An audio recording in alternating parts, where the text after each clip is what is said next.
Sinabi ng Biblia na ang bawat isa sa atin ay may nakabinbin na kaso sa harap ng Panginoon na kahit hanggang ngayon tayo ay inaanyayahang humarap sa Kanya sa paghuhukom na iyon upang magbigay sulit sa uri ng ating pamumuhay at sa ating mga gawa. Sabi ni Apostol Pablo sa Aklat ng Gawa 17:31, itinakda niya ang isang araw kung kailan niya hahatulan ang sanlibutan. Wala kahit isang pwedeng ipagpaliban. Wala kahit isang makaiiwas sa paanyaya.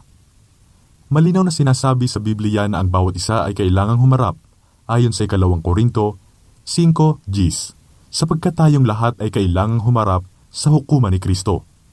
Maniwala man tayo o hindi, sa ayaw man natin o gusto, inaangkin man natin sa ating sarili na tayo ay Kristiyano o hindi, mayaman o mahirap, tayong lahat ay haharap. Walang itinatangi ang Panginoon. Kapag ang isang tao ay inanyayahang humarap sa hukuman ng Panginoon, dapat siyang humarap. Bakit? Sinagot ni Pablo sa Aklat ng Roma 14:12. Kaya't ang bawat isa sa atin ay magbibigay sulit sa Diyos ng kanyang sarili. Ang desisyon ng korte sa langit ay walang hanggan. Ito ang magsasara at magtatapos ng kapalaran ng bawat nilalang. At ang desisyong ito ay di na pwedeng mabago, sapagkat wala nang mas mataas pang korte na pwede kang umapila. Bago ibigay ang sentensya o hatol, magkakaroon muna ng investigasyon. Ayon kay Daniel sa Aklat ng Daniel 7:9, habang ako'y nakatingin, may mga tronong inilagay, at ang matanda sa mga araw ay umupo. Ang kanyang kasuotan ay kasimputi ng niebe, at ang buhok ng kanyang ulo ay gaya ng purong lana. Sa talatang 10, libo-libo ang naglilingkod sa kanya, at laksa-laksa ang nakatayo sa harapan niya.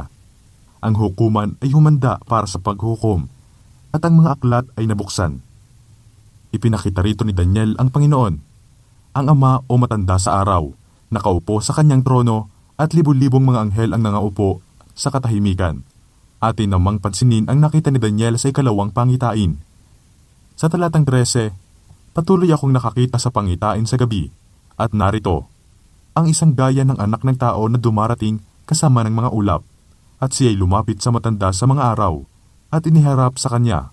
Inilarawan dito ang anak ng Diyos na nakatayo sa harapan ng matanda sa araw, tulad ng eksena sa korte dito sa lupa.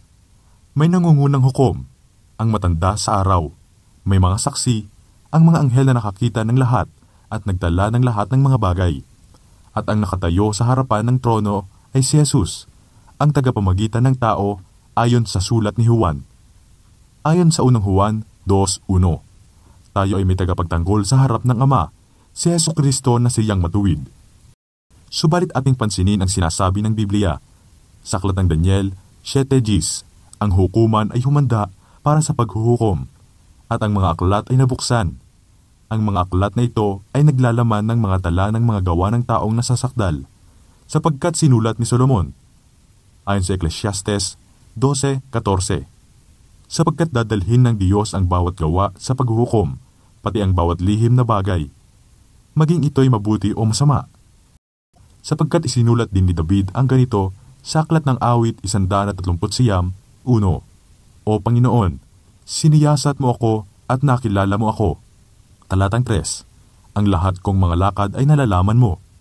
Talatang 16, sa iyong aklat, bawat isa sa mga iyon ay nakasulat. Ang mga araw na sa akin ay itinakda, nang wala pang anuman sa kanila. Lahat ng tungkol sa atin ay alam ng Panginoon. Hindi mahalaga para sa Kanya ang mag-ingat ng mga tala para sa Kanyang kapakinabangan. Ang mga tala ay iniingatan para sa kapakinabangan ng sansinukob upang magkaroon ng maliwanag na ebidensya ng dakilang pag-ibig ng Diyos at makatuwirang hustisya sa bawat kaso. Ang ating pananagutan sa Panginoon ay isang seryosong kaisipan.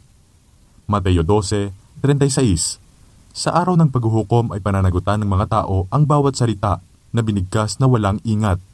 Maliban dito, maging ang mga motibo natin sa likod ng ating mga salita at gawa ay magiging bukas na tanawin.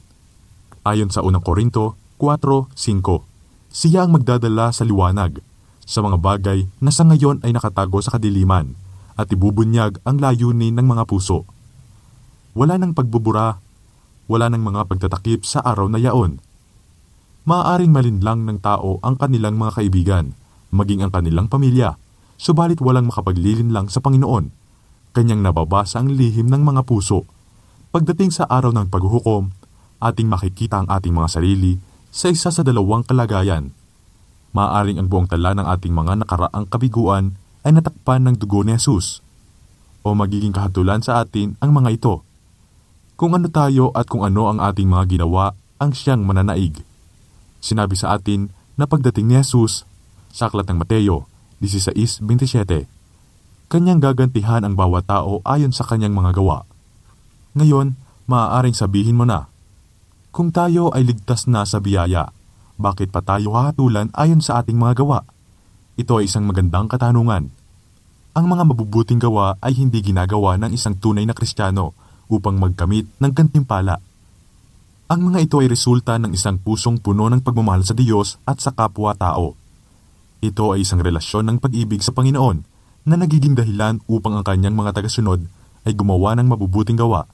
Sa pagbubuod ng aklat ng Ecclesiastes, sinabi ni Solomon, Kapitulo 12, talatang 13 at 14. Ito ang wakas ng bagay, lahat ay narinig. Matakot ka sa Diyos at sundin mo ang kanyang mga utos, sapagkat ito ang buong katungkulan ng tao, sapagkat dadalhin ng Diyos ang bawat gawa sa paghuhukom.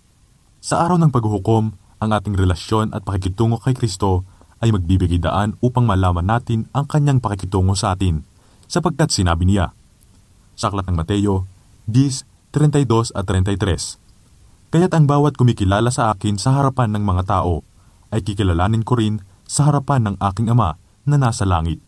Ngunit sino mang magkaila sa akin sa harapan ng mga tao, ay pagkakaila ko rin naman sa harapan ng aking Ama na nasa langit.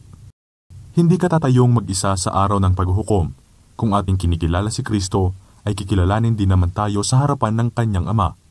Kung tayo ay kay Kristo, siya ang ating tagapamagitan, at tayo ay parabagang hindi mga nagkasala, sapagkat tayo ay tatanggap ng gantimpala sa pamumuhay ng wagas na buhay ng pagsunod tulad ng ipinamuhay niya nung siya ay narito sa lupa. Sa ating mga tala ay makikita ang magandang buhay ni Kristo, at tayo ay gagantimpalaan nang dahil sa ipinamuhay niyang perpektong buhay.